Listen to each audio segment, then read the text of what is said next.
Recovery on Air, the official podcast of Crossroads Addiction Rehabilitation.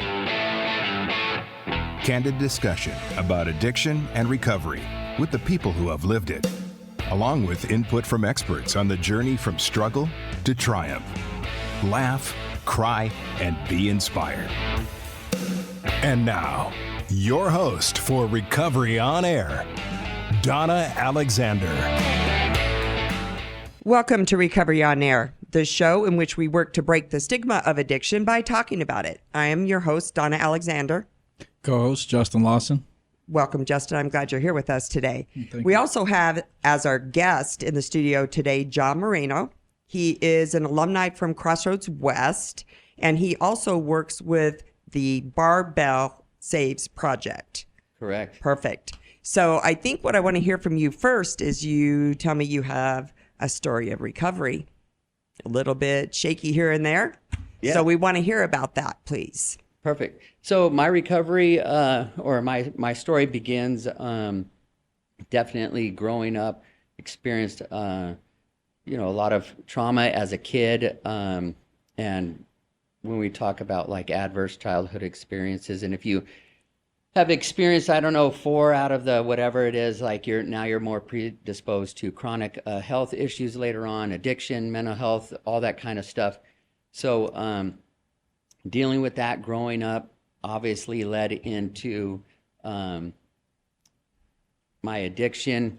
From there, I would say then, that started kind of like the criminal behavior, but it was really like growing up, never really having that like sense of family, home, all that.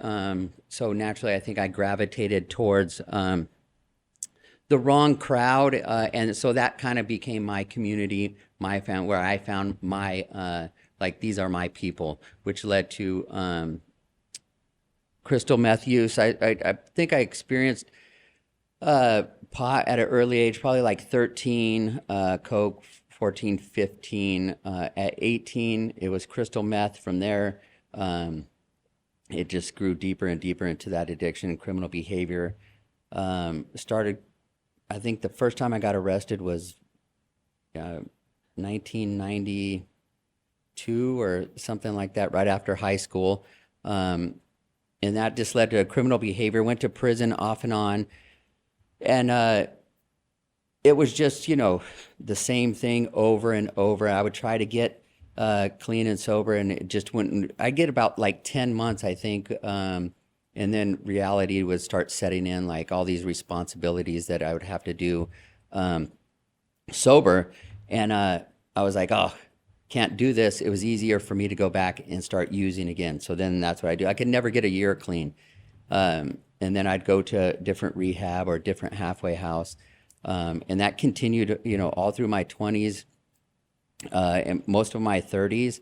I got out of federal prison in 2000, at the end of 2007, and part of my condition of release is I still had to go to like a treatment, and that's where Crossroads West came in. Went there, completed the program, became house manager, and then at that time, I started going to school to be a personal trainer while I was at Crossroads West, because fitness was always like a big part of when I felt good, when I was locked in on my fitness, all that. I felt like my recovery was better. So I started doing that. That didn't last very long, ended up going back, got out in 2013. But prior to getting out, I had this I woke up one day in prison and was like, something has to change. I'm going to get out when I'm 41 years old. And all the other times I'd be like, oh, I'm just going to wait until I get out and make these changes. But then I was like, well, if I can't get my shit together in here, what makes me think I'm going to be able to get it together out there? And I did that over and over. I never completed probation or parole or anything like that. When they used to let me out, I was on the run. I didn't care. I didn't report. Wasn't going to give a dirty UA. I was just not going to report. So that was my whole entire MO while I was on paper or whatever it was, is this, I absconded. As soon as they let me out, I was gone. So this time around, I was like, something has to change. I started reading a lot of like self-help books, probably had like 2 years to go before I got out. Started really focusing. I took the drug program. I started making all these different plans for when I got out. About 6 months before I got out, my aunt came to visit me, and she was, a religious person. She came to see me, and she's like, I want you to come live with me. I know that God has a plan for you, but I just want you to come home and have a safe place where you don't have to worry about anything. I just want you to know that you have a safe place to come to, and that's it. So I left the visitation and was like, this might be the only opportunity that I have to take advantage of what she just offered me. So I got out September 13th of 2013, went to her house, started going to meetings, started just really focusing, got a gym membership, started doing all the meetings, all that kind of stuff. Then when I was ready to work, started working. But really, I think that the difference this time around is like I walked into a CrossFit gym a couple months after I got out, and for the first time, I found that community. I felt like they accepted me for who I was at that time. I no longer was like judged for my past, but from that, I found purpose. And when I found that purpose, I found my passion, and that was helping others in recovery. So I got married in 2014. I moved to Massachusetts, went back to school out there because my wife at the time worked at Harvard. So I went back to UMass Boston. I took the addictions program and graduated there. I became a case manager and a clinician at a long-term residential treatment program for single fathers with kids and couples with kids. And the families actually live there on site. Nice. So I did that. But my self-care this whole entire time was CrossFit and that community because, working in the recovery field can be very stressful. If you don't really focus on your self-care, it's a high turnover rate, burnout, just because sometimes you're seeing the exact same thing that happened to you, and sometimes it's hard to separate them if you're not focusing on your self-care and doing, taking care of yourself, because you're seeing a lot of this stuff that, I wouldn't say it was re-traumatizing, but it was just, when the kids are involved, and you have to make that call to, back there it was DCF to let that, hey, they came up dirty, the kids have to be removed, right? And all this kind of stuff. And you already know the consequences of kids being taken from their parents or vice, right? It's very stressful. So I did that. I was there for about 3.5 years, and then somebody sent me a job posting for this organization called the Phoenix back then, which is a national nonprofit that provides free sober activities for people that are in recovery. I applied for it. I got the position, and I was like, wow, this is like really a dream job, because now it's helping people in recovery, but also through fitness. Two of the big things, but without the clinical stuff and case notes and all that. And I'm like, sign me up. This is like, and it was like a dream job, right? I get to do what I love to do, help people in recovery through fitness. This is a no-brainer. So opened up the Lowell location in Lowell, Massachusetts, and that was in partnership with the sheriff's department there. So the sheriff there was a big proponent of like alternative treatment and trying to new things with the there in Middlesex County. So he donated half of like the probation building into a gym. Wow. And so we had a gym there. I would go into the jail. I had to take this 40-hour a week training at the Sheriff's Academy. And when I did that, I became an unescorted volunteer to go back into the jails, which was like full circle coming from me after spending all that time in prison, going through this training. Now I'm able to go into this jail unescorted, to get the guys from their unit and take them to go work out in the gym. And that was like, I'm like, man, life How does this happen? Yeah, so I did that for a while. And then in 2020, they asked me if I wanted to go out to Vegas and open up a location there. So I went out there, did that, opened it up, and then last year in August I moved back here I'm originally from here, out in Mesa, graduated from Mesa High, and worked with the Phoenix up until January 31st. And then I started working with the Barbell Saves Project, which is a local nonprofit that provides free CrossFit and nutrition for individuals that are in recovery. And I've been, with them since I think March 1st, maybe a little bit after. But I think for me this time, what has really worked was having, along with other things, therapy, doing volunteer work and stuff, but exercise has been a big part of, my recovery this time, just from a standpoint of, the benefits of recovery and exercise, mental health, depression, all that kind of stuff. So that's how I got to where I am today, just by, and I think the difference today than back on all those other times when I tried to get clean was I was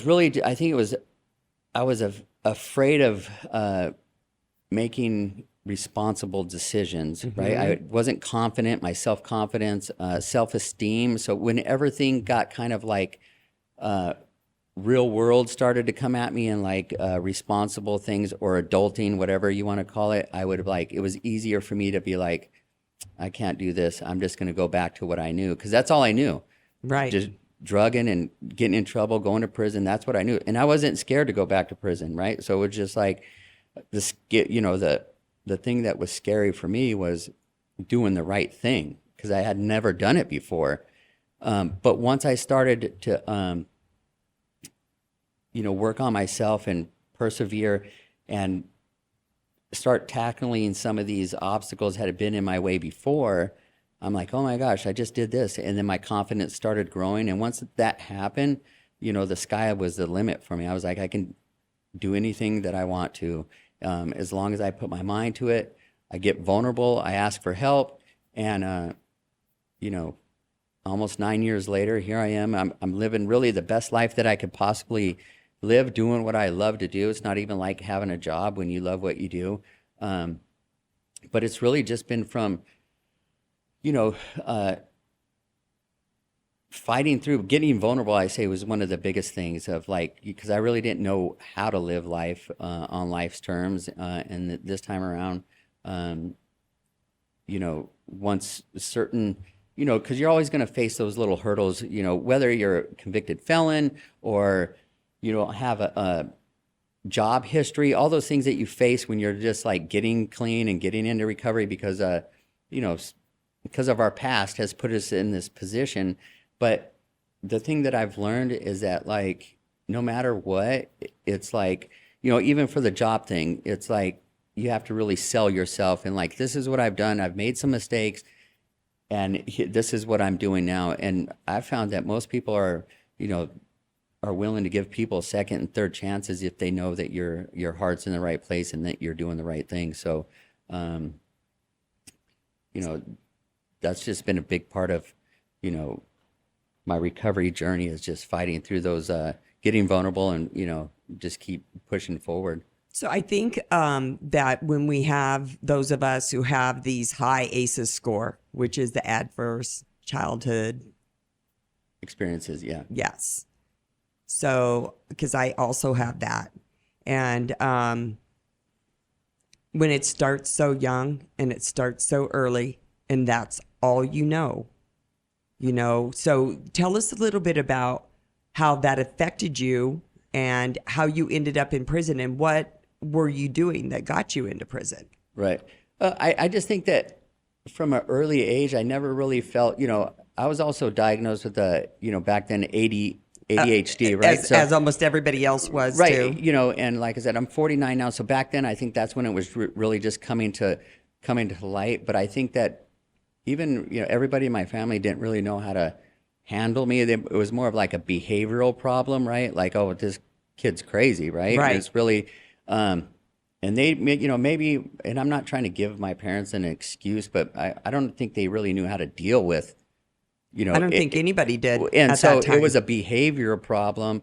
And so I would be at my, one of the things I forgot to leave out too is when I was 9 and my little brother, I think he was 6, my mom and stepdad didn't come home for the night, so we had to. My little brother woke up crying.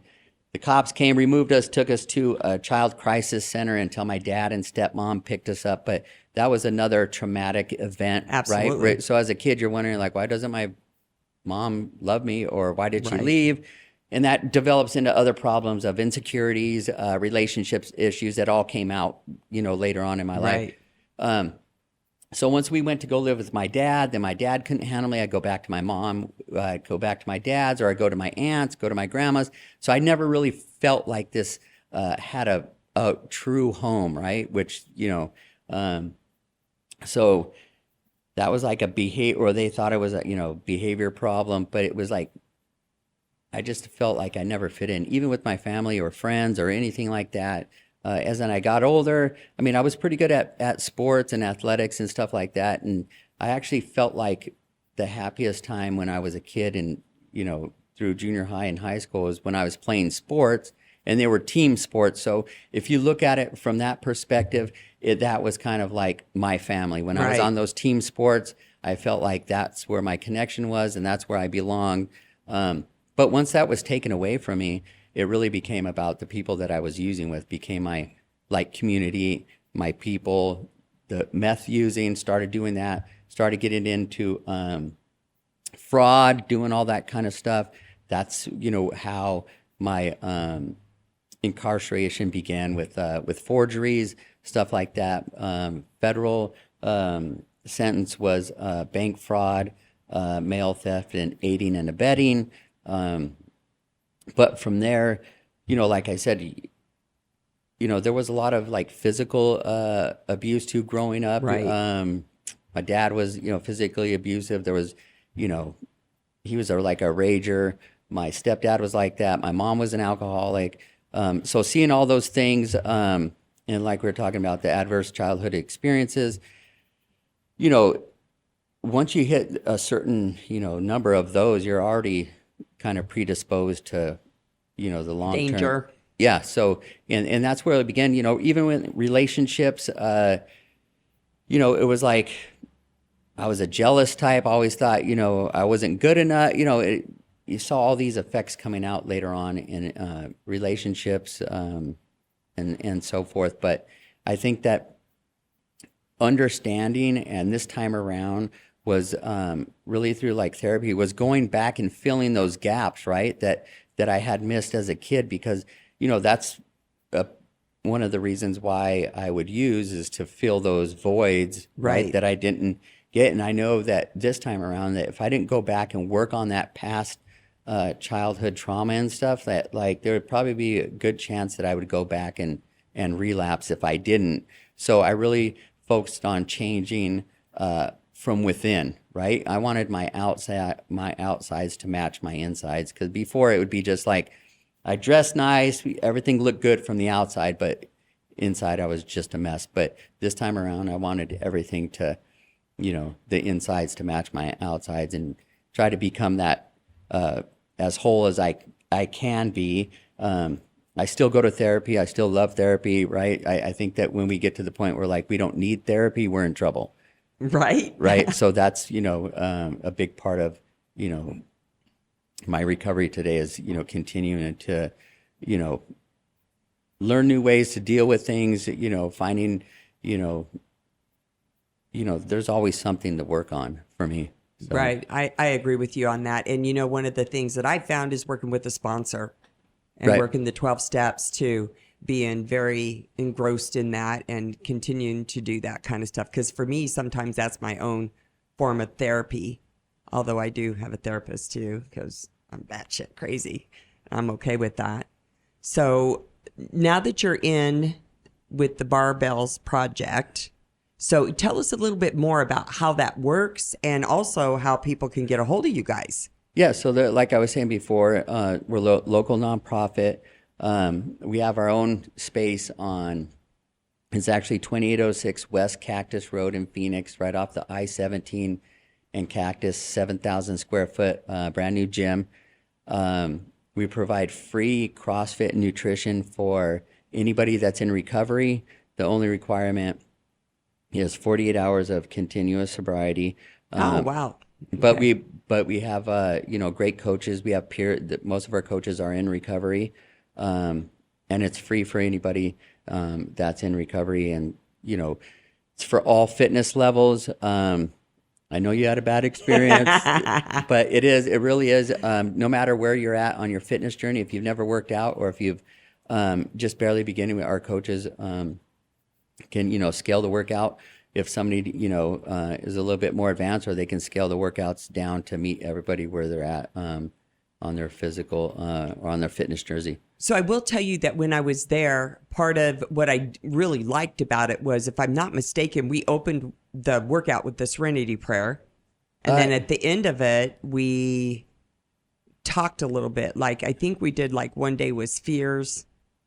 Yeah, I think they open it now with like an icebreaker question, like Maybe that's it what could be was. like, go around, introduce yourself, give us one positive, affirmation about yourself, be like, hey, I'm John, and today I am strong. And then it goes to the next person and kind of, gives everybody a chance to introduce themselves. And afterwards, we have like community time where people are like stretching and stuff, cooling down after the workout, where you can have time to build that community and get to know one another. But I think that the big part of it is building a community of like-minded people that are in recovery, but also doing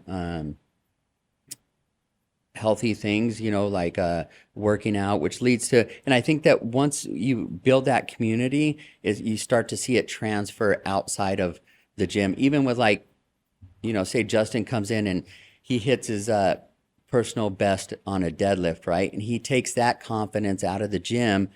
So maybe he's has been kind of hesitant about putting in a job application somewhere, but he's like, you know what?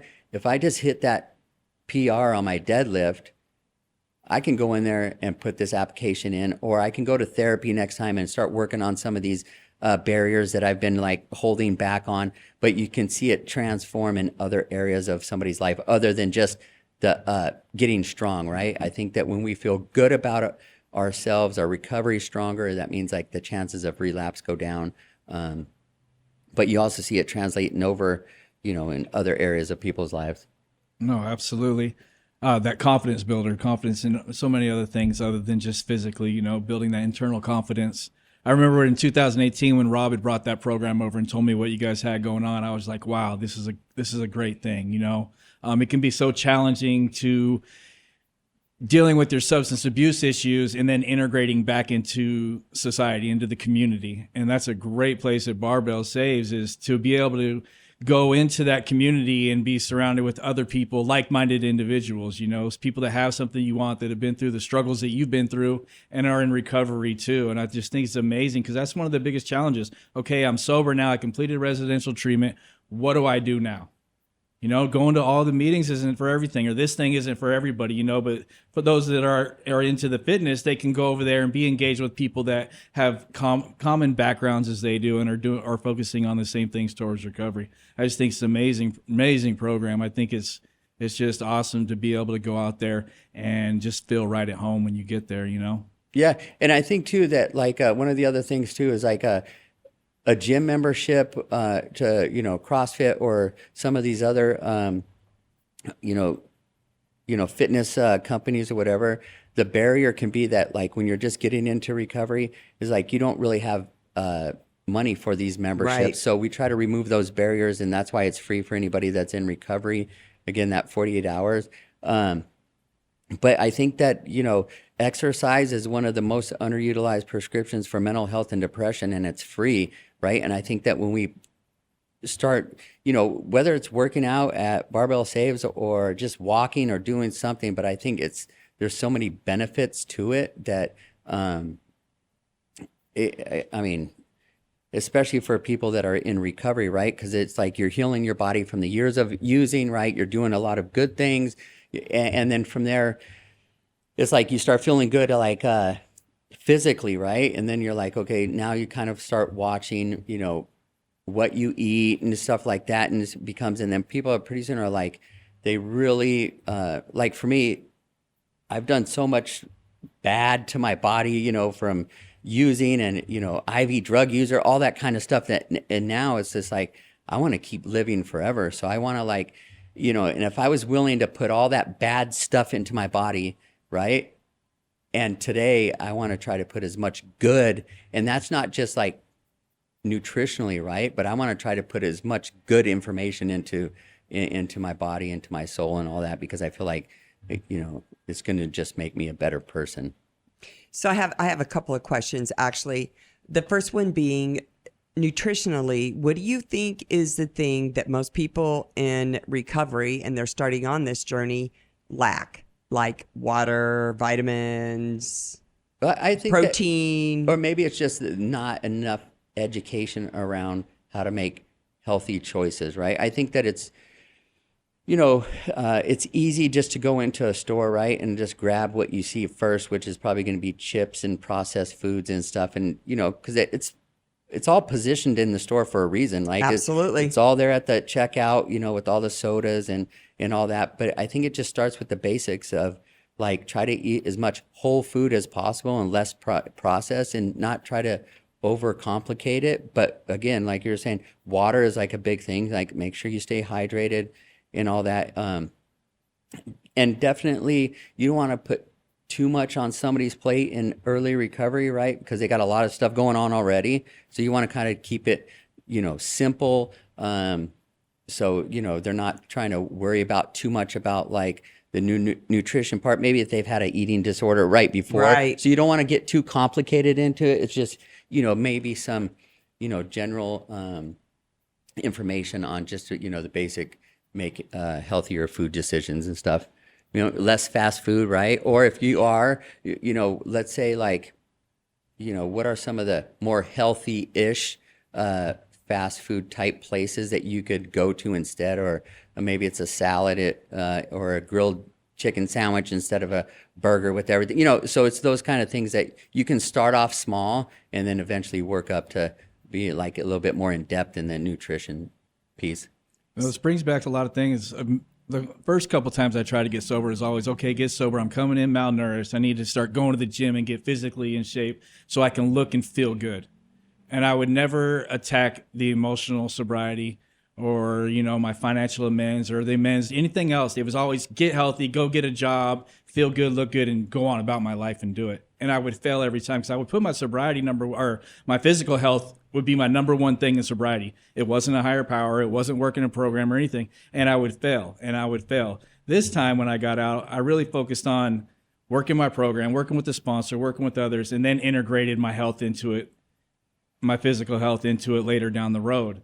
And when I was able to do that, I had a healthy balance. Now I'm physically fit, feeling good about myself, but I'm also feeling good, like you had touched on, emotionally, internally, and I have something to offer on those grounds too. You have a lot more to offer, and that's like Barbell Saves. They do offer that. I really like that. So Justin, let's, for our listeners out there, explain a little bit what you mean by emotional sobriety. Emotional sobriety. I look good, I feel good, like Jon was saying, but inside I feel like shit. Right. Inside, I don't know how to handle my emotions. I'm smiling, but my brain is running 1,000 miles an hour. I don't know which way to go. I don't know how to react to this person. Sorry, I reacted to this person, but I don't know how to make an amends to this person for reacting that way. So through the program, I learned how to handle those emotions. I learned how to make amends. I learned how to get outside of myself internally and make it match up externally, if that makes sense. Right. Okay. So, And so, Jon, I'm going to tap onto what he was just talking about and ask you if in your adventure so far at Barbells, have you had people that have come in, and you're a peer, so you hopefully can identify this a little bit, that are doing what Justin was saying, is they're going to focus on their physical self rather than some of the other things that they need to do too. And do you try to pull them in gently and say, hey, dude, let's maybe take a look at this, because I see you deadlifting this and I see you doing all of that, but I also see the sadness in your eyes. Right. I think exactly what Justin was saying too is that I think that, even for me, even when you're working in the recovery field, even when I was a case manager, is that I would see individuals that like they just wanted to like, okay, what I got to do? What level do I need to get on to get a job? I need to get a job, a car. I need to get out there, do all this stuff. And then I'd be like, hey, because of my own personal experiences in the past, right? Like you can get all this stuff, right? But if you don't work on that emotional sobriety, like Justin was talking about, right? You're going to lose it all sooner or later. So let's focus on really just focusing on your foundation for recovery, right? We want to build that foundation where it's nice and sturdy, right? We don't want something built on sand where it's going to crumble, right? So like you were saying, if we do see somebody that, maybe they're in that position of like, and it's probably just to kind of, have that private conversation. Hey, let's, working out and all that stuff is great, but let's start working more on like your recovery, your foundation.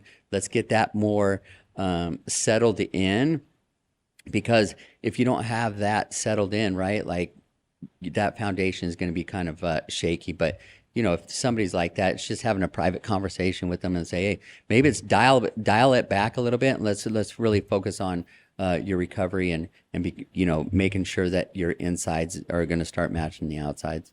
Okay. And you guys are open to people on mass services too?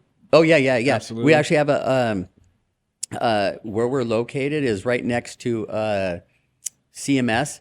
So they have like a big, they're next door, and then like right next to it, we have that 7,000 square foot gym. But Barbell Saves welcomes all pathways to recovery. I always say, there's so many pathways out there. Whatever pathways you're on and it's working, good for you. Keep doing it. Just add the Barbell Saves Project as a tool in your recovery tool belt.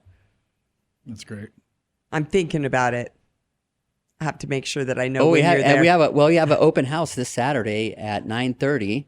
And what's the address again? 2806 West Cactus in Phoenix, 85029. So we're going to have a all level workout for no matter where you're at. It's for all fitness levels. And then afterwards, we'll have like an open house, some raffles and stuff like that. But it's a chance for everybody to come in, experience the workout, and then ask questions about what we do and meet some cool people.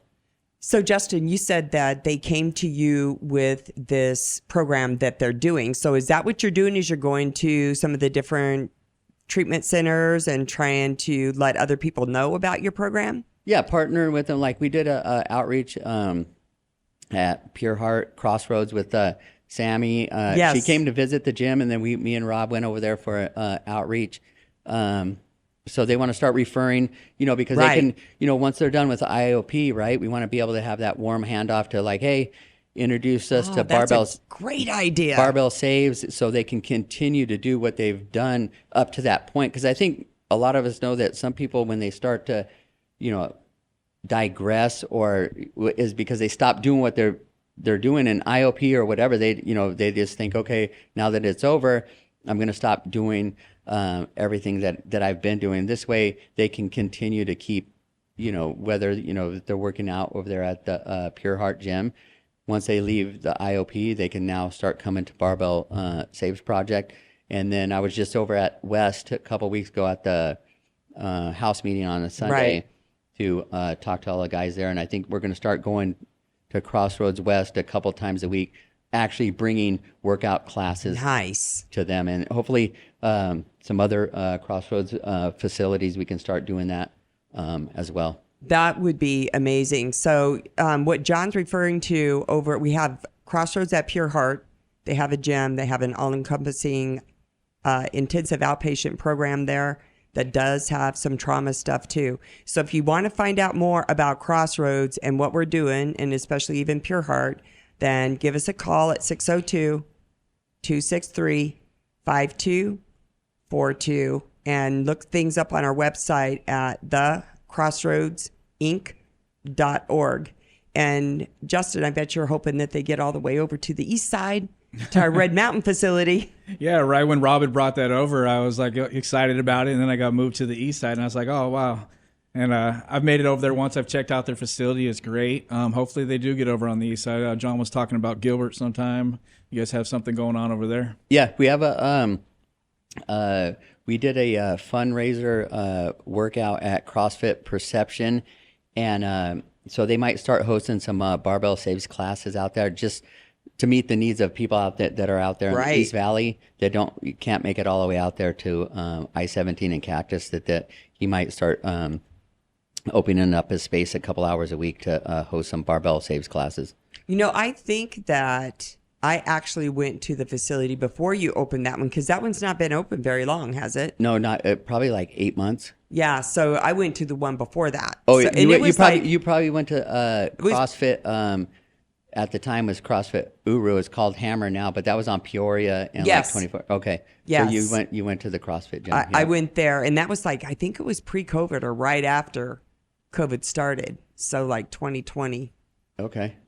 Yeah, so see, I've been a Well, chicken you gotta for come 2 back. years now. You got to come back to the new location. Yeah, it sounds good. And so, do you have gender specific? Because I think the class that I was in was all women. We don't. We have like we actually have a workout on, I think it's June 11th for the Televerdi Foundation. I don't know if you've ever heard of them, but No. it's it's all women that have been incarcerated that are back out in the community. So we're going to host them on July 11th. It's going to be all women's workout and stuff like that. Now, is anybody welcome to that, or just people that have been incarcerated? It's just that particular time. It's just for the Televerdi Foundation. But if it's like a specific, like say it's all female house and they just want to feel more comfortable coming in, where it's just the ladies, then we can schedule a time that, they can just bring in their organization. And so, what hours are you guys open? So right now we have Monday through Sunday, we have 6:30 a.m., 7:30 a.m., 4:30 p.m., and 5:30 p.m. And then on the weekends, it's 8 a.m. and 9:30 on Saturday and Sunday. And those are when workouts are. So that's Yeah. the only times you're open.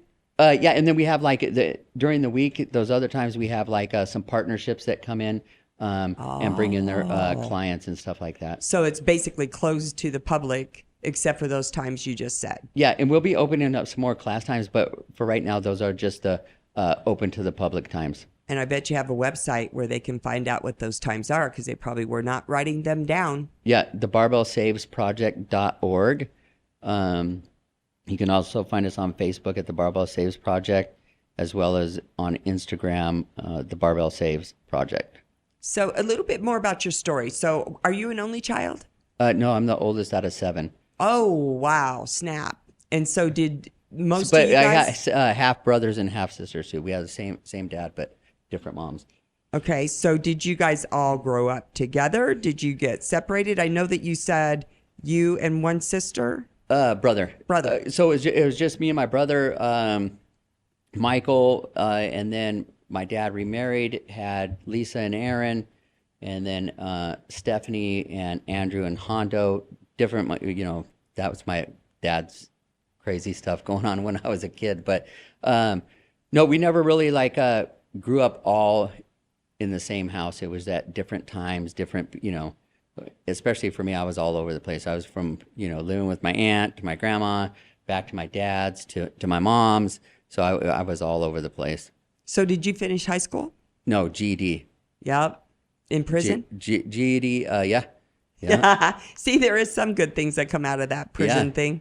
Yeah. No, I really, today is I think before I always looked at it as oh my gosh, I'm never going to be able to do anything in life. I can't get a job, can't do this. But it's really I feel like I've really turned my mess into my message, right? And it's really kind of like an asset for me now to be able to, especially for individuals that are re-entering back into the community after incarceration, both men and women. That's been my,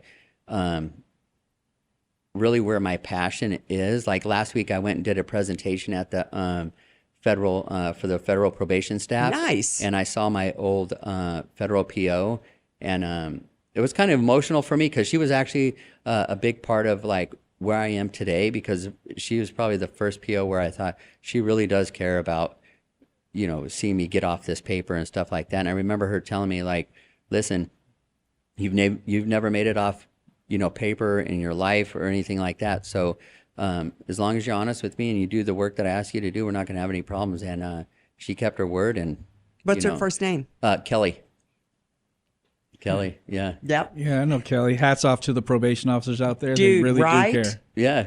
And a lot of those federal ones really do, because we have the opportunity, Justin and I both, of working with a lot of the pretrial officers and the federal probation officers. And there are a lot of them that really give a crap. Oh, yeah. And it was like, Kelly. and I remember, well, I was getting choked up when I was telling my story there in front of all the probation officers, because that was such a crucial time for me, that, this time that I got out this last time. And even one of them came and said, like, your kind of story is like what we want all of our, individuals to, be, is because this is the stories we love to hear, is about the successes and, how you turn your life around and stuff like that. So, yeah, it was pretty emotional. It was like life coming full circle again, right? Those are the things that, and I'm always, because I feel like I escaped that, like,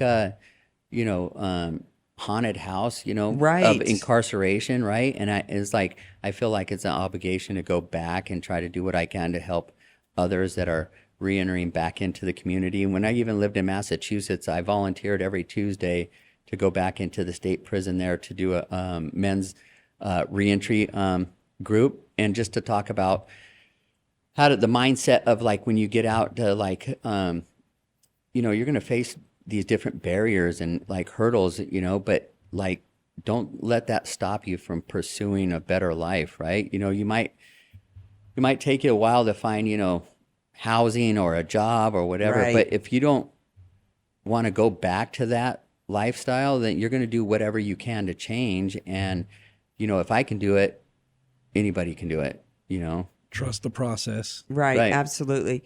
So also, with your felonies, did you find it really difficult when you got out to find a place to live? And it sounds like you went to school, and so you Yeah. found a job. Yeah, no, I didn't. Luckily, I had, like I was saying, my aunt Oh, right. wanted me to come live with her. But, I think that definitely my circumstances of still having some family support is kind of like rare, because some people have burned all their bridges, right? When they, get back, they don't have anybody to go to. So they're, that's where they get out, and if they have to go to, like, a halfway house or whatever, they're behind the 8 ball already, because they're already, like, owing money, right? So when they get their paycheck, they still owe back rent, right? And if they have all these probation fees and all that, and they can never get caught up, and then they just go back to what they know, because they're like, I can't do this anymore. You know what I mean? So, and it's preparing them, getting their mind right to know that, like, anything's possible. You just got to keep, be persistent. You got to keep, because if it's important to you, you're going to do it, right? It doesn't Right. matter what it is. If you want to make a change, you're going to do it. If not, you're going to ask questions on, how do I get there, right? And so I always say is, like, if it's important for you to, like, not ever go back to prison, you're going to do whatever you can not to go back to prison, or, use, or whatever it is. But if you don't know, ask questions on how to get there. There's more people that are going to be able to help you out. And I think sometimes, again, if they still have that ego, right, that might be a barrier from them ever, reaching out, because they're like, well, I don't want to sound stupid. I don't want to ask this question. Well, if you don't do that, you're probably going to get the same results as you've been getting. So it's, goes back to getting vulnerable again and asking questions. Right. And that is hard for most of us to get vulnerable. Yeah, especially guys too, right? So Right. sometimes it's tough for us to be like, this is who I am, because maybe they don't want to, they're just getting out, right? And it's all part of, I got to have this image of, like, I'm this tough guy, right? And I can keep it all together, but really inside you're just like a. And I think that that's one of the things I know that our producer here with the podcast and myself have noticed more and more of the men that are coming out and being able to talk more freely about their trauma, which I think is just helping more and more and more men, because it's been something that's been so closed off and kept so silent for so long, is the trauma that men go through. I mean, women, we've gotten pretty good most of the time about talking about our trauma. Men, not so much, I think, until more recent. And now I think you guys, and like you coming out and saying, hey, I didn't have an easy childhood and I had to get vulnerable and you being able to, Justin, to come and share and say, hey, you know what, I screwed it up this many times, and now this is what I did different. I think that we need, honestly, more men to come forward and say that and be more, what do we say? Live recovery loudly so that others are not dying quietly. Right. You know, and I think that that's going to be a huge thing moving forward. So I'm so glad that you came on the air and told us more about the Barbells Project. Maybe I'll come and check it out again. Be louder about my recovery, and this is what I need. Yeah, we got Maybe you. that's on me, you know. And Justin, thank you so much for coming and being with us. And so what is your last takeaway? What is the thing that you'd like our listeners to receive the most from you? I think that it's to find your, find your community of like-minded people that are doing healthy things. I think that a lot of us, when we get into early recovery, we just don't know how to build that community. And I think that with the Barbell Saves or wherever your tribe is, whether that's AA, NA, or whatever it is, but, search out and seek out other recovery resources, because I think that just broadens your recovery, makes it stronger, right? If you have a bigger network of all these recovery resources, try something new, try something positive. Again, goes back to get vulnerable, right? Yep. I think a lot of people that are in recovery, especially for me, like, always want that instant gratification, right? Well, I went to the gym 3 days. Why am I, why haven't I lost 10 pounds or whatever, right? And then it's just like, but it's just like anything with recovery, just like fitness related as well, right? It's a process, right? It's a journey, right? It's like, enjoy the journey. It's not a sprint, right? Right. And I think that a lot of too is like, it's not how you start in life, it's how you finish, right? That's the biggest thing, is like, nobody remembers how anybody started a race, right? It's all about like, how are you going to finish? You have time. It's never too late. How are you going to finish? And I just think when you include, a healthy lifestyle into your recovery, it makes for a better recovery. Right. Thank you so much. And I hear that. Thank you for being here. Yeah, no, Appreciate thanks for having both me. of you for being here. Thanks for having me. And until next time. Thanks for listening to Recovery on Air, the official podcast of Crossroads Addiction Rehabilitation, with your host, Donna Alexander. Join us next time as we continue our candid discussions about addiction and recovery. Listen 24/7 anytime to this or any of our shows online at starworldwidenetworks.com or wherever you get your favorite podcasts.